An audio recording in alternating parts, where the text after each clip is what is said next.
Hi ಎಲ್ಲರಿಗೂ, ನಾನು ನಿಮ್ಮ ರಕ್ಷಾ ಕಟೀಲ್.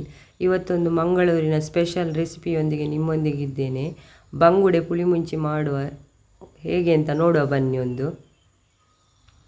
ನೋಡಿ, ಇಲ್ಲಿ ಒಂದು ಫ್ರೆಶ್ ಬಂಗುಡೆ ಮೀನನ್ನು ತಗೊಂಡಿದ್ದೇನೆ. ನಾನು ಮಾರ್ಕೆಟಿಗೆ ಹೋಗುವಾಗ ನೋಡಿದೆ, ಎಲ್ಲ ಮೀನುಗಳಿತ್ತು, ಹಾಗೆ ಒಂದು ಬಂಗುಡೆ ಕೂಡ ಫ್ರೆಶ್ ಇತ್ತು ತುಂಬ. ಹಾಗಾಗಿ ಪುಳಿಮುಂಚಿ ಮಾಡುವ ಅಂತ ಒಂದು kg ಅಷ್ಟು ಬಂಗುಡೆಯನ್ನು ತಗೊಂಡಿದ್ದೇನೆ. ನೋಡಿ, ತುಂಬ ವೆರೈಟಿ ಮೀನುಗಳಿದ್ದವು. ನಾವು ಮಾತ್ರ ಬಂಗುಡೆಯನ್ನು ತಂದದ್ದು. ನೋಡಿ, ಮೊದಲಿಗೆ ಬಂಗುಡೆ ಹೇಗೆ ಮಾಡೋದು ಅಂತ ನೋಡುವ ಬನ್ನಿ.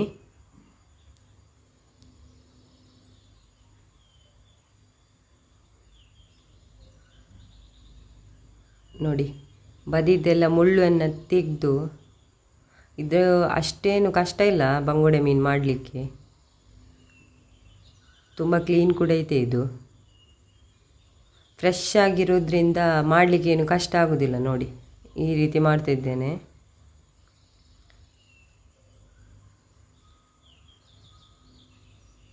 ನೋಡಿ, ತುಂಬ ಫ್ರೆಶ್ ಉಂಟು ಮೀನು. ಈ ರೀತಿ ಎರಡೂ ಸೈಡ್ ಕೂಡ ಇದರ ರೆಪ್ಪೆಯನ್ನು ಕಟ್ ಮಾಡಿ, ಮತ್ತು ಬೆನ್ನಿನ ಬದಿದ್ದೆಲ್ಲ ಮುಳ್ಳನ್ನು ತೆಗೆದು ಈ ರೀತಿ ಒಮ್ಮೆ ಮಾಡಿದರೆ ಆಯಿತು. ಕತ್ತರಿಯಲ್ಲಿ ಮಾಡುವವರು ಕೂಡ ಇದೇ ರೀತಿ ಮಾಡ್ಬೋದು.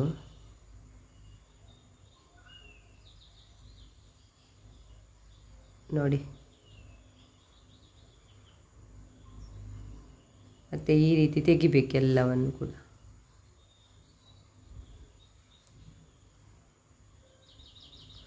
ನಾನಿಲ್ಲಿ ಪುಳಿಮುಂಚಿಗೆ ಮತ್ತೆ ಕಟ್ ಮಾಡ್ತಾ ಇದ್ದೇನೆ, ಒಂದು ಪೀಸ್ ಮಾಡುವ ಅಂತ. ಅದನ್ನು ಮತ್ತೆ ಮಾಡ್ತಿದ್ದೇನೆ. ಈಗ ಮೀನನ್ನು ಕಟ್ ಮಾಡದೆ ಇಡಿಯಾಗಿ ಇಟ್ಟಿದ್ದೇನೆ. ನೋಡಿ,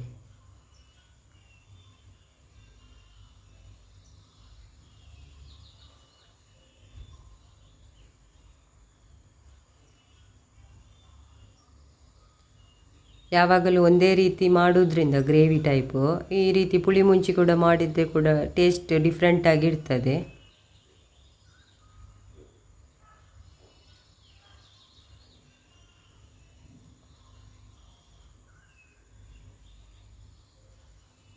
ನೋಡಿ, ಎಲ್ಲವನ್ನು ಸಹ ಕ್ಲೀನ್ ಮಾಡ್ತಾ ಇದ್ದೇನೆ ಈಗ.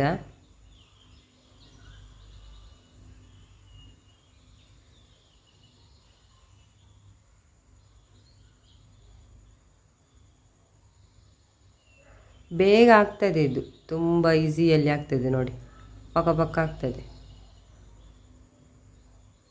ಇದೀಗ ಆಯಿತು ನೋಡಿ, ಎಲ್ಲ ಮಾಡಿ ಆಯಿತು. ಇನ್ನು ಕ್ಲೀನ್ ಮಾಡಿ ತೊಳೆದು ತರೋದು.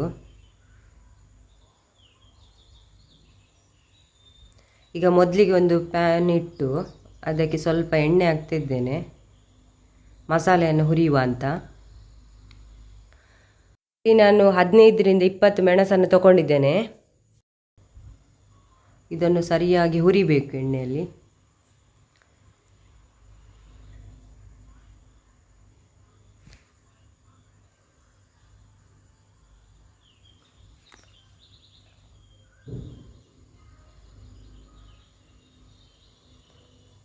ಇದನ್ನು ಬಿಸಿ ನೀರಲ್ಲಿ ಇಟ್ಟು ಕೂಡ ಮಾಡ್ತಾರೆ ಮೆಣಸನ್ನು. ನಾನಿಲ್ಲಿ ಹುರ್ಕೊಳ್ತಿದ್ದೇನೆ. ಇದನ್ನು ತೆಗೆದಿದ್ದೇನೆ ಈಗ, ಆಯ್ತಿದ್ದು ಹುರಿದು.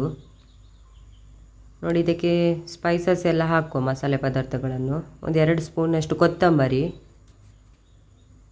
1 ಸ್ಪೂನ್ ಜೀರಿಗೆ, ಸ್ವಲ್ಪ ಸಾಸಿವೆ ಹಾಕ್ಕೊಳ್ತಿದ್ದೇನೆ, ಒಂದು ಅರ್ಧ ಸ್ಪೂನಷ್ಟು.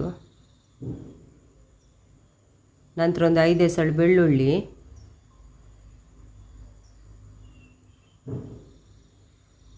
1 ಟೀ ಸ್ಪೂನಷ್ಟು ಕರಿಮೆಣಸು. ಇದನ್ನೆಲ್ಲ ಒಟ್ಟಿಗೆ ಹಾಕಿ ಹುರ್ಕೊಳ್ತಿದ್ದೇನೆ. ಇದಕ್ಕೆ ಒಂದು 1/4 ಟೀ ಸ್ಪೂನಷ್ಟು ಮೆಂತ್ಯ ಕೂಡ ಹಾಕಿದ್ದೇನೆ. ಇದನ್ನೊಮ್ಮೆ ಚೆನ್ನಾಗಿ ಹುರಿಯುವ.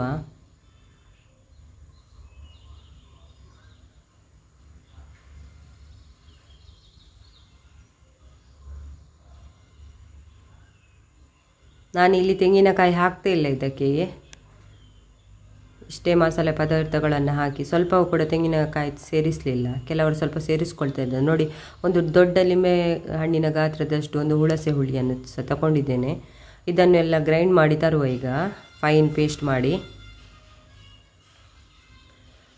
ನಂತರ ಗ್ರೈಂಡ್ ಮಾಡಿದ ನಂತರ ಒಂದು ಪಾತ್ರೆಗೆ ಸ್ವಲ್ಪ ಎಣ್ಣೆ ಹಾಕಿ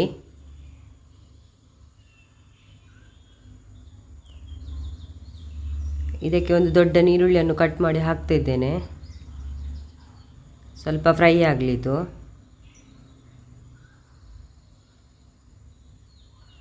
ನೋಡಿ ಸರಿಯಾಗಿ ಫ್ರೈ ಆಯಿತು. ನಂತರ ಇದಕ್ಕೆ ಒಂದು 2 ಹಸಿಮೆಣಸು, ಒಂದು ಟೊಮೆಟೊ ಹಣ್ಣು, ನಂತರ ಒಂದು ಸಣ್ಣ ತುಂಡು ಗಾತ್ರದಷ್ಟು ಶುಂಠಿಯನ್ನು ಕೂಡ ಕಟ್ ಮಾಡಿ ಹಾಕಿದ್ದೇನೆ. ಎಲ್ಲವನ್ನೊಮ್ಮೆ ಫ್ರೈ ಮಾಡುವ.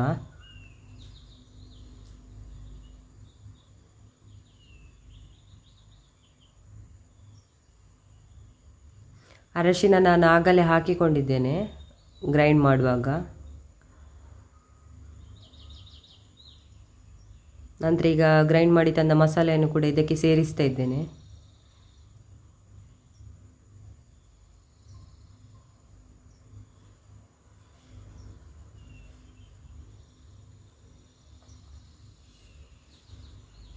ಚೆನ್ನಾಗಿ ಒಮ್ಮೆ ಮಿಕ್ಸ್ ಮಾಡಬೇಕು.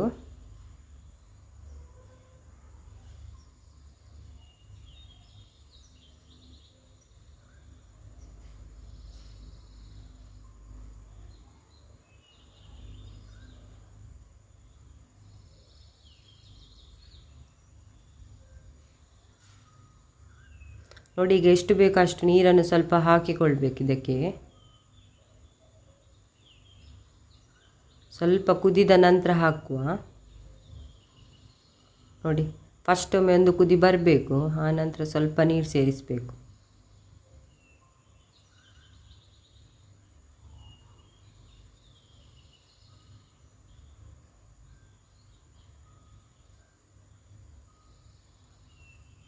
ನೋಡಿ ಈಗ ಒಂದು ಕುದಿ ಬಂತು. ನಂತರ ಸ್ವಲ್ಪ ನೀರು ಹಾಕ್ತಿದ್ದೇನೆ ಇದಕ್ಕೆ. ಅದು ಕೂಡ ಎಷ್ಟು ಬೇಕೋ ಅಷ್ಟು ಹಾಕಿಕೊಳ್ಬೇಕು. ನಾನಿಲ್ಲಿ ಜಾಸ್ತಿ ನೀರು ಮಾಡಲಿಲ್ಲ, ಗ್ರೇವಿ ಟೈಪ್ ಇಟ್ಟಿದ್ದೇನೆ ಇದನ್ನು, ಪುಳಿ ಮುಂಚಿಯನ್ನು. ನೋಡಿ ಈಗ ರುಚಿಗೆ ಎಷ್ಟು ಬೇಕೋ ಅಷ್ಟು ಉಪ್ಪು ಹಾಕ್ತಿದ್ದೇನೆ. ತುಂಬ ನೀರು ಕೂಡ ಆಗಬಾರ್ದು, ಒಳ್ಳೆಯದಾಗೋದಿಲ್ಲ ಟೇಸ್ಟ್ ಇದ್ರದ್ದು. ನಾನು ಹಾಗಾಗಿ ಸ್ವಲ್ಪ ದಪ್ಪವೇ ಇಟ್ಟಿದ್ದೇನೆ. ನೋಡಿ ಈಗ ಸರಿ ಕುದಿ ಬಂತು. ಒಂದು 5 ನಿಮಿಷ ಆಯ್ತಿದ್ದು, ಕುದಿ ಬರ್ತಾ ಉಂಟು. ನೋಡಿ ಕುದಿ ಬಂತು ಸರಿಯಾಗಿ. ಇನ್ನೊಮ್ಮೆ ಸರಿಯಾಗಿ ಮಿಕ್ಸ್ ಮಾಡುವ.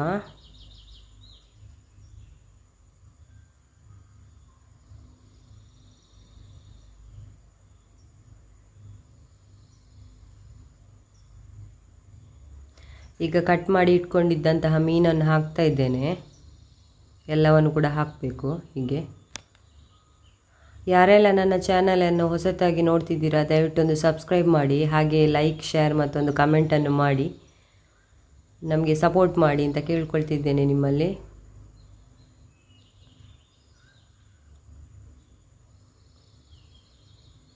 ನೋಡಿ ಈ ರೀತಿಯಾಗಿ ಎಲ್ಲ ಮೀನುಗಳನ್ನು ಹಾಕಬೇಕು.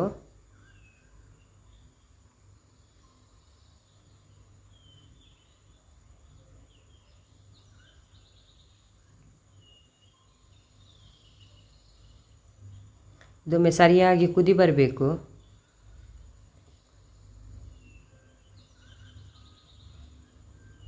ನೋಡಿ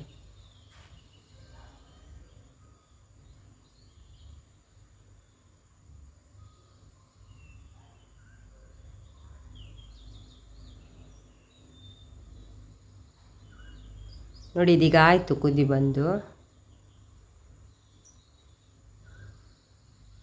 ನೋಡಿ ಇದೀಗ ಆಯಿತು ಕುದಿ, ರೆಡಿ ಆಯಿತು. ನೋಡಿ ಈಗ ಬಂಗುಡೆ ಪುಳಿ ಮುಂಚಿ ರೆಡಿ ಆಯಿತು. ನಮ್ಮ ಮಂಗಳೂರಿನ ಶೈಲಿಯ ತುಂಬ ರುಚಿಕರವಾದ ಒಂದು ರೆಸಿಪಿ.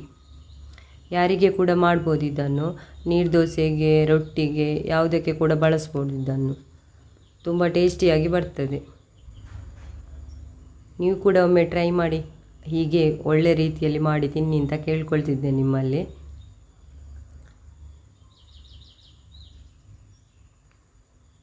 ನೋಡಿ ಈಗ ರೆಡಿ ಆಯಿತು. ಇನ್ನು ಬಿಸಿ ಬಿಸಿ ಅನ್ನದ ಜೊತೆ ಊಟ ಮಾಡಬೇಕಷ್ಟೇ. ಹಾಗೆ ಇವತ್ತಿನ ವ್ಲಾಗನ್ನು ಇಲ್ಲಿಗೆ ಎಂಡ್ ಮಾಡ್ತಾ ಇದ್ದೇನೆ. ಮುಂದಿನ ರೆಸಿಪಿಗಳೊಂದಿಗೆ ನಿಮ್ಮ ಜೊತೆ ಸಿಗ್ತೇನೆ. ಎಲ್ಲರಿಗೂ ಶುಭ ದಿನ.